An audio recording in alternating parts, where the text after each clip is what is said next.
friends, today I'm going to give certain expressions that will make you sound instantly confident. Instead of saying, I will try, replace this expression with, I can do that. Instead of saying, I think so, use the word certainly.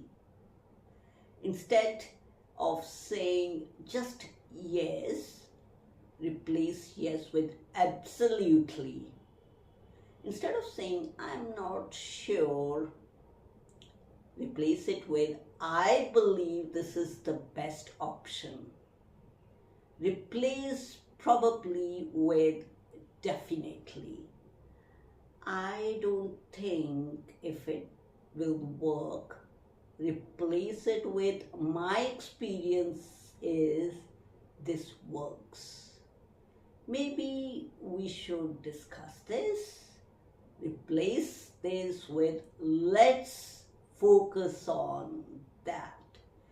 So you should use the word certainly, absolutely, I believe, my experience says, let's focus on. These are the words used by proactive, confident people. So this will help you in long run if you use these words.